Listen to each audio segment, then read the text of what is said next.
Good evening, welcome to prime time. నేను రాజేశ్వరి. ముందు తెలుగువారు అంతర్జాతీయ స్థాయికి ఎదగాలన్నారు సీఎం రేవంత్. పెట్టుబడులతో వచ్చేవారిని సాదరంగా ఆహ్వానిస్తామన్నారు. హైదరాబాద్ హెచ్ఐసిసిలో ప్రపంచ తెలుగు సమాఖ్య 12వ మహాసభలో సీఎం రేవంత్ రెడ్డి పాల్గొన్నారు. ప్రస్తుత దేశ రాజకీయాల్లో తెలుగువారి ప్రాభవం తగ్గిందన్నారు. సినిమా రంగంలో మన వాళ్లు రాణిస్తున్నారని, తెలుగు సినీ పరిశ్రమ అంతర్జాతీయ స్థాయికి వెళ్లిందన్నారు సీఎం రేవంత్. మధ్యకాలంలో దేశ సినిమా రంగాన్నే కాదు హాలీవుడ్తో పోటీ పడే విధంగా మన వాళ్ళు రాణిస్తున్నారు.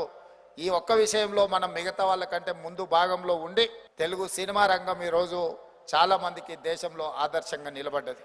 ఏది ఏమైనా రాజకీయాలు, ఆర్థికపరమైన రంగము, సినీ పరిశ్రమ వీటన్నిట్లలో రాణించాలి అని అంటే మీరు నాలెడ్జ్ కోసం ఏ భాషనైనా నేర్చుకోండి.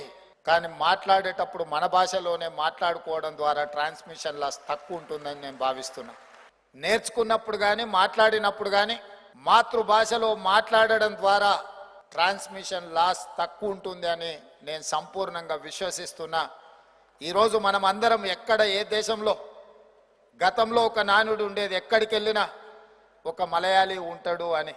ఎవరెస్ట్ శిఖరం ఎక్కినా కూడా అక్కడ మలయాళీ టీ అమ్ముతూనో ఏదో ఒకటి కనిపిస్తాడు. ఈరోజు మలయాళీలతో పోటీ పడే విధంగా మన తెలుగు వాళ్ళు ప్రపంచంలో ఏ దేశానికి వెళ్ళినా ఎవరో ఒకరు మన వాళ్ళు కనిపిస్తున్నారు. వాళ్ళు కనిపించినప్పుడు మనకు చాలా సంతోషం కలుగుతుంది. ఓహో, మన వాళ్ళు ఇక్కడ. వెనుకబడిన రాష్ట్రమైన బీహార్ నుంచి అత్యధికంగా ఐఏఎస్లు వస్తున్నారని సీఎం రేవంత్ రెడ్డి అన్నారు. అక్కడ ప్రత్యేక శ్రద్ధ పెట్టడం వల్లే ఎక్కువ మంది ఐఏఎస్లు, ఐపీఎస్లు వస్తున్నారన్నారు. ప్రజాభవన్లో నిర్వహించిన రాజీవ్ గాంధీ సివిల్స్ అభయహస్తం కార్యక్రమంలో పాల్గొన్న CM Revanth Reddy civils mains ఉత్తీర్ణత సాధించి ఇంటర్వ్యూకి ఎంపికైన 20 మంది అభ్యర్థులకు ఒక్కొక్కరికి ₹1,00,000 చొప్పున చెక్కులను అందజేశారు. తమ ప్రభుత్వం వచ్చాక ఏడాదిలో 55,143 ఉద్యోగాలు ఇచ్చిందని చెప్పారు. ఇది దేశంలోనే రికార్డ్ అన్నారు. గ్రూప్ 1పై కుట్రలన్నీ ఛేదించి పరీక్షలు నిర్వహించామని, మార్చి 31 లోపు నియామకాలు కూడా పూర్తి చేస్తామన్నారు. సింగరేణి సంస్థ నుంచి ఆర్థిక సహాయాన్ని అందించాలని మొదటి విడత ₹1,00,000 ఒక్కొక్కరికి. ₹1,00,000 సరిపోతాయంటే ఒకవేళ సరిపోకపోవచ్చు. కాకపోతే ఈ ప్రభుత్వము మాకు అండగా నిలబడ్డది, ప్రభుత్వం మమ్మల్ని ఆదుకుంటుంది అని ఒక మీలో ఆత్మవిశ్వాసాన్ని పెంచడం కోసం ఈ కార్యక్రమం చేపట్టడం జరిగింది. మీరు భవిష్యత్ కార్యాచరణను మీరు సిద్ధం చేసుకోవాలి. ఈరోజు మీరు టాప్ ర్యాంక్లో వచ్చి తెలంగాణ రాష్ట్రానికి వచ్చి సేవలు అందిస్తే మంచిది. 10 సంవత్సరాలు పేరుకపోయిన నిర్లక్ష్యాన్ని పోటీ పరీక్షలను నిర్వహించుకుంటూ ఉన్న ఖాళీలను అన్నిటిని కూడా లెక్కగట్టి 563 గ్రూప్ 1 పోస్టులకు ఇంతవరకు ఉమ్మడి రాష్ట్రంలో కూడా 563 నియామకాలు ఎప్పుడూ జరగలేదు. మొదటిసారి 563 గ్రూప్ 1 పోస్టు ఖాళీలను రాబోయే 2 నెలల మన నియామకాలు. కాంగ్రెస్ ప్రభుత్వం రైతులను నిండా ముంచిందని కేటీఆర్ మండిపడ్డారు. ₹15,000 చెప్పి 12,000 ప్రకటిస్తారా అంటూ నిలదీశారు. కాంగ్రెస్ అంటేనే మోసం, దగా, కుట్ర అంటూ ఫైర్ అయ్యారు. జనవరి 26న మరో మోసానికి తెరలేపారన్న కేటీఆర్ దశాబ్దాలుగా కాంగ్రెస్ చేతిలో రైతులు మోసపోతూనే ఉన్నారన్నారు. కాంగ్రెస్ అంటేనే నయవంచనకు పర్యాయ పదమని, రేవంత్ రైతుల పాలిట రాబందులా మారాడంటూ విమర్శించారు. అంటేనే మోసం, దగా, నయవంచనకు పర్యాయ పదం అని చెప్పి మళ్ళొక్కసారి నిన్న తెలంగాణ క్యాబినెట్లో తీసుకున్న నిర్ణయాలతో మళ్ళీ రుజువైంది.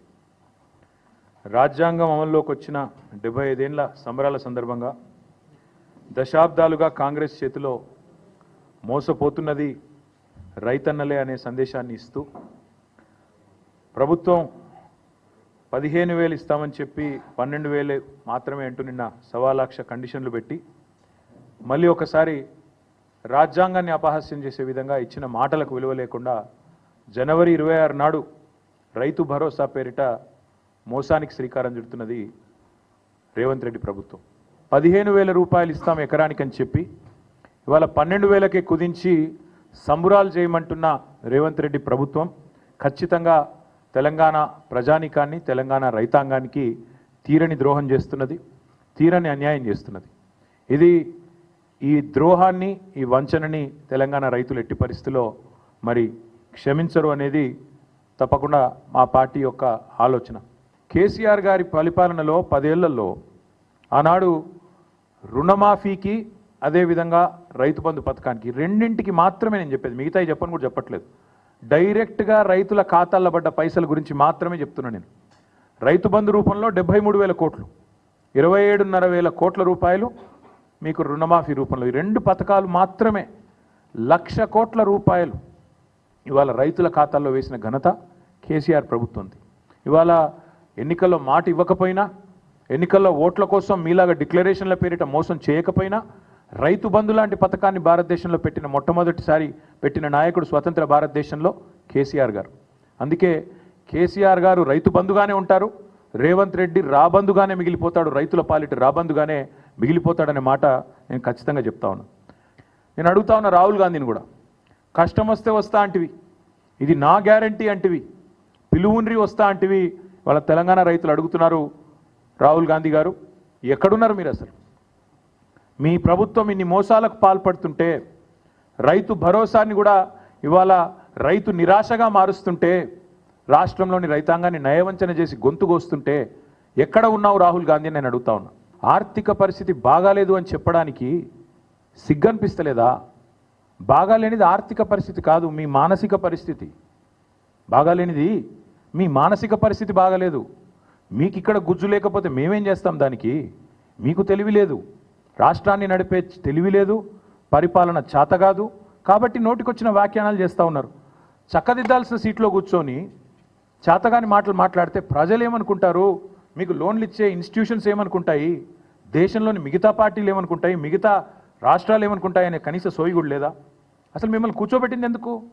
ఆ 420 హామీలు మీరు ఏదైతే ఇచ్చినారో వాటిని అమలు చేయండి అని. కానీ మీరేం చేస్తున్నారు?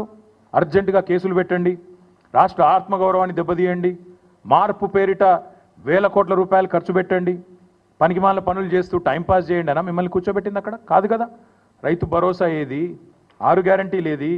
ఈ 420 హామీలు ఏమైనాయి? ఇవాళ ఈ కారు కూతలు ఎందుకు? రాష్ట్ర ఆర్థిక పరిస్థితి బాగాలేదు అనే దివాలా కోరు మాటలు ఎందుకు మాట్లాడుతున్నావు? రైతులను మోసం చేయడానికా? మహిళల్ని మోసం చేయడానికా? పెద్ద మనుషులను మోసం చేయడానికా? లేదా మీ మాటలు నమ్మి ఓట్లేసిన మొత్తం ప్రజలందరినీ మోసం చేయడానికా? ఈ కుంటి సాకులు ఎక్కువ రోజులు చెప్పి తప్పించుకోలేవు. రాష్ట్ర ఆర్థిక పరిస్థితిని ఎవడన్నా ఖరాబ్ చేసిండా అంటే ముమ్మాటికి రేవంత్ రెడ్డి అని నేను ఖచ్చితంగా చెప్తా ఉన్నాను, నిర్ద్వందంగా చెప్తా ఉన్నాను. సీఎం రేవంత్ పాలనపై ఎమ్మెల్యే హరీష్ రావు నిప్పులు చెరిగారు. రైతు భరోసా పేరుతో ఏటా ఎకరానికి 15,000 రూపాయలు ఇస్తామని ఆశ చూపి అధికారంలోకి వచ్చిన కాంగ్రెస్ పార్టీ రైతులను దారుణంగా మోసం చేసిందని మండిపడ్డారు. రైతు భరోసా పథకాన్ని రైతు గుండెకోతగా మార్చారు అంటూ తీవ్ర విమర్శలు చేశారు. మోసానికి పర్యాయ పదం రేవంత్ రెడ్డి అనే విషయం నగ్నంగా బయటపడిందంటూ ట్వీట్ చేశారు. ఎన్నికల్లో ఇచ్చిన హామీలన్నీ అమలు చేస్తున్నామని, ఇప్పటికే రుణమాఫీ హామీని నిలబెట్టుకున్నామని అన్నారు డిప్యూటీ సీఎం భట్టి విక్రమార్క. 2 లక్షల రూపాయల రుణమాఫీ చేసిన ఘనత కాంగ్రెస్ పార్టీకే దక్కుతుందన్న భట్టి, రాష్ట్ర అభివృద్ధికి సీఎం రేవంత్ ఎంతో కృషి చేస్తున్నారన్నారు. పాదయాత్రలో పాల్గొన్నారు ఆదిలాబాద్ నుంచి ఖమ్మం వరకు. ఈ జిల్లాలో పాదయాత్ర చేసినప్పుడు కూడా ఇక్కడ ఉన్న నాయకత్వంతో పెద్ద ఎత్తున నాతో నడిచారు. నడిచిన ప్రతి దగ్గర పేదవాళ్ళు, ఇల్లు లేనటువంటి వాళ్ళు, భూమి లేని నిరుపేద ప్రజలు కూడా అడిగారు, అయ్యా మాకు భూమి లేదు, మా గురించి కూడా ఆలోచన చేయండి, మాకు ఇల్లు ఇస్తా అన్నాడు. ఈ దుర్మార్గుడు ఇల్లు ఇవ్వకుండా 10 ఏళ్ళు ఇబ్బంది పెట్టారు. మీరు వచ్చింది మా రాజ్యాన్ని తీసుకొని రావాలి, మాకు ఇల్లు ఇవ్వాలి అంటే ఈరోజు చాలా స్పష్టంగా, ధైర్యంగా, గర్వంగా ఒక కాంగ్రెస్ పార్టీకి సంబంధించిన నాయకుడిగా మీ అందరి సమక్షంలో ప్రకటిస్తున్నాము. ఈరోజు ఇందిరమ్మ ఇళ్లని ప్రతి శాసనసభ నియోజకవర్గంలో 3,500 ఇళ్లకు తగ్గకుండా రాష్ట్ర వ్యాప్తంగా ప్రతి శాసనసభలో ఈ నియోజకవర్గంలో ఇంటికి 5 లక్షల రూపాయల లెక్క మొదలుపెట్టే కార్యక్రమం. రేవంత్ సర్కార్పై కేంద్ర మంత్రి బండి సంజయ్ తీవ్ర ఆగ్రహం వ్యక్తం చేశారు. తెలంగాణకు కేంద్రం అన్ని విధాలుగా సహకరిస్తున్నా ఇచ్చిన హామీలను కాంగ్రెస్ నెరవేర్చలేకపోతోందని అన్నారు. హామీలను డైవర్ట్ చేస్తూ రోజుకు అంశాన్ని తెరపైకి తెస్తున్నారని మండిపడ్డారు. 6 గ్యారంటీల పేరుతో అధికారంలోకి వచ్చిన హస్తం పార్టీ ఆ అంశాన్ని దారి మళ్లిస్తోంది అంటూ విమర్శించారు. ఎకరానికి 15,000 రూపాయలు ఇస్తామని ఇప్పుడు 12,000 రూపాయలు ఇస్తామంటున్నారంటూ నిలదీశారు. కాంగ్రెస్ పార్టీ కూడా ఇప్పుడు స్థానిక సంస్థల ఎన్నికలు వస్తున్నాయని చెప్పి ప్రజలను మోసం చేసే ప్రయత్నం చేస్తున్నది. ఇలా హామీలను నెరవేరుస్తూ అని చెప్పి ప్రజలను మోసం చేసే ప్రయత్నం చేస్తున్నది. అందుకే రైతు భరోసా, కొత్త రేషన్ కార్డులు చెప్పి ఇవాళ కొత్త డ్రామాని తెరపై తీసుకొచ్చే ప్రయత్నం చేస్తున్నది. 70 లక్షల మంది రైతులు ఓట్లు వేసారు. మీకు ఇవ్వాలి మీ మోసపూరితమైన మాటలు మీకు 15,000 రూపాయలు ఇస్తారని చెప్పండి. 15,000 చొప్పున ఇస్తామని చెప్పి హామీ ఇచ్చారు. వాళ్ళు ఒక్క పైసా సంవత్సరం నుంచి టైం పాస్ చేశారు. ఒక విడత వడాలి ఆల్రెడీ పల్లె అంటే ఒక విడత అంటే ఈ మూడోసారి వేయాలి అంటే 18,000 రూపాయలు ఇప్పటి వరకు వేయాలి. ఇప్పుడు ఏమంటున్నారు ఎకరానికి 12,000 రూపాయలు ఇస్తాం, 15,000 రూపాయలు ఇస్తాను కాంగ్రెస్ పార్టీ ప్రభుత్వం, ఎన్నికల ముందు హామీ ఇచ్చిన కాంగ్రెస్ పార్టీ ప్రభుత్వం ఇప్పుడు 12,000 రూపాయలు ఇస్తామంటున్నారు. ప్రజలు అడిగిరా మిమ్మల్ని? పాతోళ్ళు 10,000 ఇస్తే మీరు 15,000 రూపాయలు ఇస్తారని చెప్పి నమ్మే మీకు ఓటేస్తే సంవత్సరం నుంచి ఇయ్యలేదు. మళ్ళీ ఇప్పుడు ఏమంటున్నారు 15,000 రూపాయలు ఇయ్యక 12,000 రూపాయలు ఇస్తామంటున్నారు. మరి 12,000 రూపాయలు ఇస్తే ఇప్పటికే 2 విడతలు ఇవ్వాలి, ఇది 3వ విడత. అంటే ఒక్కొక్క రైతు అకౌంట్లో 18,000 రూపాయలు వేయాలి. మీరు ఇప్పటికే 12,000 రూపాయలు ఆల్రెడీ వేయాలి, ప్లస్ మళ్ళీ ఇప్పుడు ఇంకో విడత వేయాలి, 6,000 రూపాయలు. రైతు భరోసాపై ప్రతిపక్షాల విమర్శలకు కాంగ్రెస్ నేత అద్దంకి దయాకర్ కౌంటర్ ఇచ్చారు. హరీష్ రావు, కేటీఆర్, బీజేపీ నేతలు విమర్శలకు తప్ప దేనికి పనికిరారు అని ప్రజలకు అర్థమైందన్నారు. బీఆర్ఎస్ హయాంలో రైతులకు గడ్డు రోజులని విమర్శించారు. కాంగ్రెస్ ప్రభుత్వం అన్ని పంటలకు బోనస్, రైతు బీమా, నష్టపరిహారం ఇస్తోందని తెలిపారు అద్దంకి దయాకర్. చేయడమే కాకుండా ఈ రోజు విమర్శిస్తున్న తీరు చూస్తే నవ్వు వస్తున్నది. ఒకటే సంవత్సరంలో ఇన్ని రకాల మేళ్లు చేసిన ప్రభుత్వం కాంగ్రెస్ ప్రభుత్వం. మొత్తం రైతులకు మేమే చేసినామని బీజేపీ చెప్తున్నది, రైతులకు మొత్తం మేమే చేసినామని బీఆర్ఎస్ చెప్తున్నది. నిజంగా చెప్పాలంటే ఈ 2 ప్రభుత్వాల కాలంలో, బీజేపీ బీఆర్ఎస్ ఉన్న ప్రభుత్వాల కాలంలో రైతులకు గడ్డు రోజులు ఉండే. కానీ ఇలా రాష్ట్రాల్లో ఉండే రైతుల యొక్క సమస్యలు వాళ్ళకు పట్టవు. రైతులు ఇలా ఢిల్లీలో నడి రోడ్డు మీద ధర్నా చేస్తుంటే వాళ్ళని ఏ విధంగా చెదరగొట్టాలని విషవాయు ప్రయోగాలు చేస్తున్న రోడ్డు భద్రతా వారోత్సవాలు నిర్వహించడం గొప్ప విషయమని అన్నారు మంత్రి కోమటిరెడ్డి వెంకటరెడ్డి. చిట్యాల, పెద్దకాపర్తి, చౌటుప్పల్ వద్ద ఎక్కువ ప్రమాదాలు జరుగుతున్నాయని, నివారణ చర్యలు తీసుకుంటామని తెలిపారు.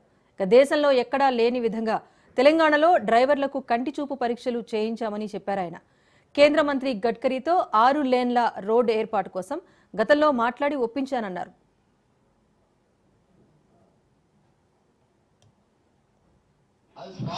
కంపెనీ ఆ పొల్యూషన్ అంతా వచ్చి మా చిట్టాల టౌన్ లో వాళ్ళ అన్నం వండుకుంటే నల్లగా అవుతుంది. అదేంటంటే బ్లాక్ రైస్ లాగా అయిపోతుంది. అంత పొల్యూషన్ కంపెనీ.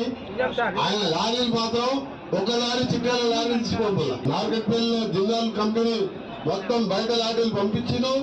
నార్కెట్పల్లి అసోసియేషన్ లో రాగానే డిఎస్పీఆర్ పంపించి నాకు ఎస్పీ గారు పర్సనల్ గా పిలిపించుకొని ఇక్కడ మా లేబర్ కి ఎంప్లాయ్మెంట్ ఇవ్వకుండా ఇక్కడ ఉన్న లారీలన్నీ ఖాళీగా పెట్టి మహారాష్ట్ర కింద ఇచ్చిన అదే కిరాయి వీళ్ళు కూడా తీసుకుంటారు.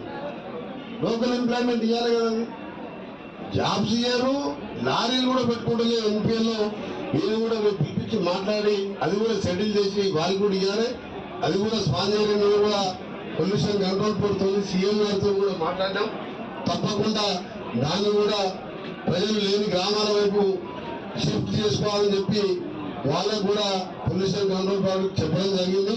గొడవలతో కొత్త ప్రోగ్రాం డ్రైవర్స్ కు ఐ టెస్టింగ్ చెప్పే కార్యక్రమాన్ని తీసుకున్నందుకు మనస్ఫూర్తిగా మా జిల్లా యంత్రాంగాన్ని వాళ్ళని అభినందిస్తూ ఆ పూర్తి సహకారం. ఆంధ్రప్రదేశ్ వేదికగా దేవాలయ సంరక్షణ మహోద్యమం మొదలైంది.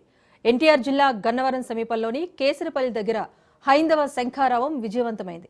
హైందవ డిక్లరేషన్ ప్రకటించింది విశ్వ హిందూ పరిషత్. హిందూ దేవాలయాలకు స్వయం ప్రతిపత్తి కల్పించాలని డిమాండ్ చేసింది. ఆలయాలపై దాడులు చేస్తే కఠిన చర్యలు తీసుకోవాలన్నారు వీహెచ్పీ నేతలు. అలాగే హిందూ పండుగలపై ఆర్థిక భారం మోపొద్దన్నారు. శోభాయాత్రలపై ఆంక్షలు విధించకూడదని ప్రభుత్వాలకు సూచించారు. ఆలయాల్లో ప్రసాదాలు స్వచ్ఛంగా ఉండాలని డిమాండ్ చేశారు హిందూ సంఘాల నేతలు. ఆలయాల్లో అన్య మతస్థులను వెంటనే తొలగించాలని డిమాండ్ చేశారు.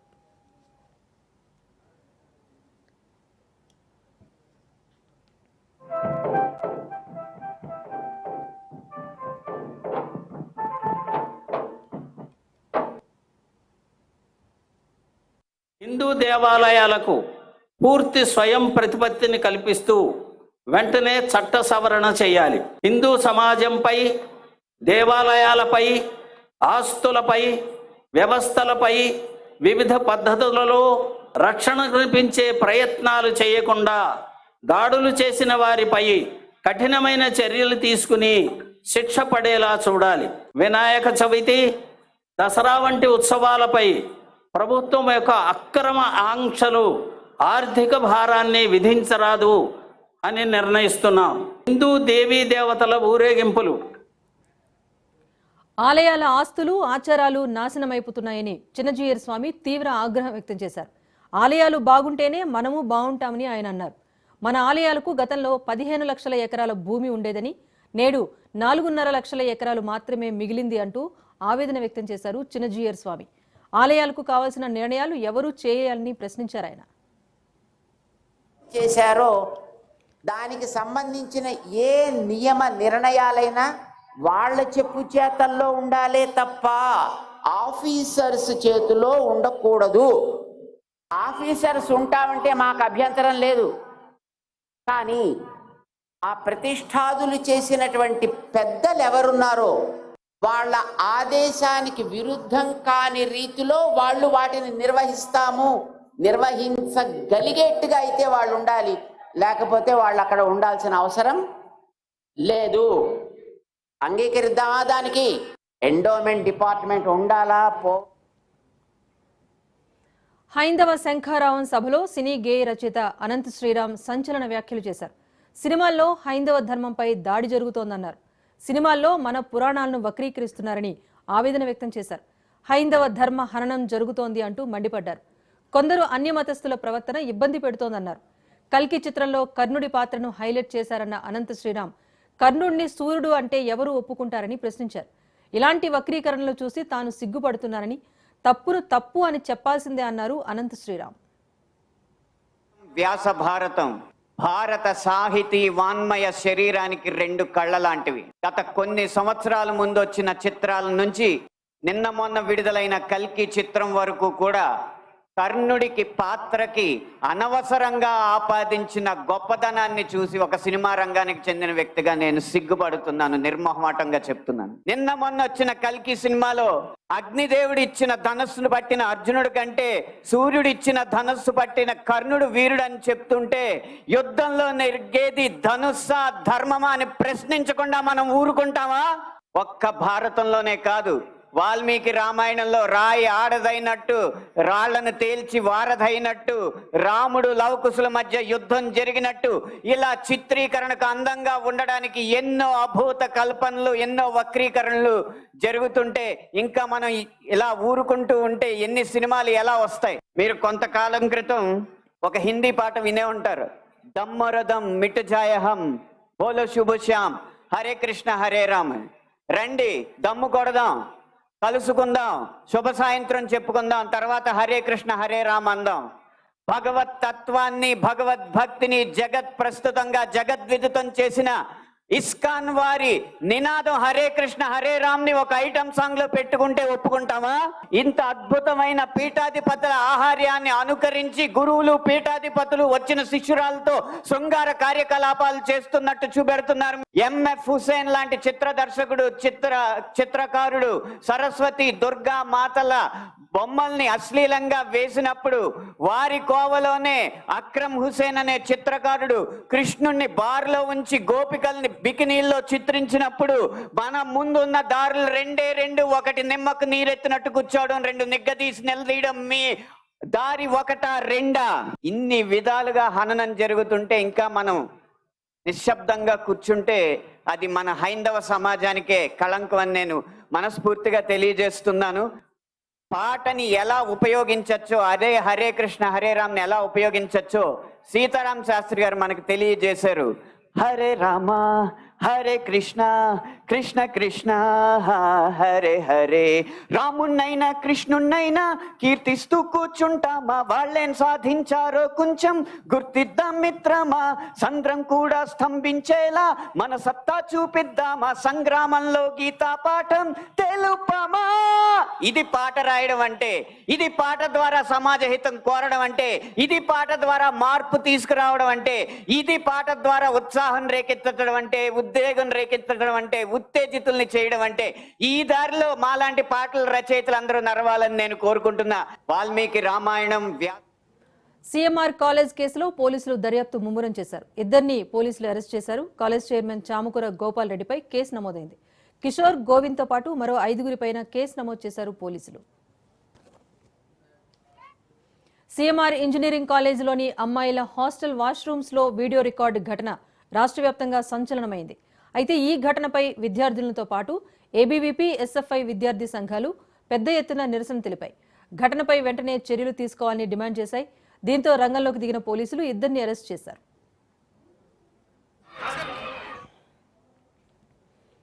హీరో అల్లు అర్జున్ చిక్కడపల్లి పోలీస్ స్టేషన్కు వెళ్లారు. సంధ్య థియేటర్ తొక్కిసలాట కేసు విచారణ నేపథ్యంలో ప్రతి ఆదివారం పిఎస్లో హాజరు కావాలని నాంపల్లి కోర్టు ఆయన్ను ఆదేశించింది. దీంతో బెయిల్ షరతుల దృష్ట్యా అల్లు అర్జున్ చిక్కడపల్లి పిఎస్లో సంతకం చేశారు. 10 నిమిషాల తర్వాత అక్కడి నుంచి బయలుదేరి వెళ్లారు. కాగా ఇప్పటికే అల్లు అర్జున్కు నాంపల్లి కోర్టు రెగ్యులర్ బెయిల్ మంజూరు చేసింది. మరోవైపు ఉదయం రామ్ గోపాల్పేట పోలీసులు అల్లు అర్జున్కు నోటీసులు జారీ చేశారు. కిమ్స్ హాస్పిటల్లో చికిత్స పొందుతున్న శ్రీతేజ్ను పరామర్శించడానికి వీల్లేదని నోటీసులో పేర్కొన్నారు. అల్లు అర్జున్ హాస్పిటల్ దగ్గరకు రావద్దని, ఎవరూ వచ్చేందుకు అనుమతి ఇవ్వటం లేదని పోలీసులు స్పష్టం చేశారు. హాస్పిటల్కు వెళ్లేందుకు అనుమతించడంలో పెద్ద సమస్య ఉండటం వల్ల అక్కడ జరిగే పరిణామాలకు పూర్తిగా బాధ్యత వహించాలని పోలీసులు నోటీసులో పేర్కొన్నారు.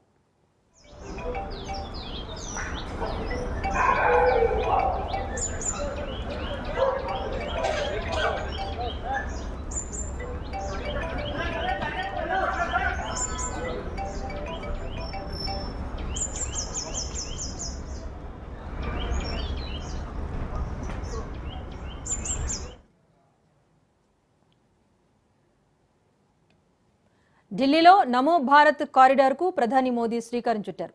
సాహిబాబాద్ న్యూ అశోక్ నగర్ మధ్య 13 కిలోమీటర్ల పొడవైన మెట్రో మార్గాన్ని ప్రారంభించారు. హిండన్ ఎయిర్ బేస్ నుంచి సాహిబాబాద్ చేరుకున్న ప్రధాని అదనపు మెట్రో లైన్ను జాతికి అంకితం చేశారు. నమో భారత్ రైల్లో ప్రధాని ప్రయాణించారు. ర్యాపిడ్ రైల్లో చిన్నారులతో ముచ్చటించారు.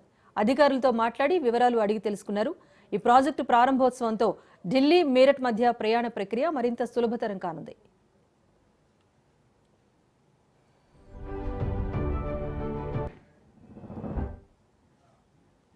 స్పోర్ట్స్ అప్డేట్ చూస్తే బోర్డర్ గవాస్కర్ ట్రోఫీని భారత్ కోల్పోయింది.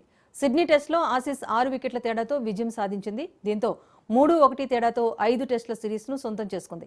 చివరి మ్యాచ్లో 162 పరుగుల టార్గెట్ను ఆసీస్ 4 వికెట్లను మాత్రమే కోల్పోయి టార్గెట్ను ఛేదించింది.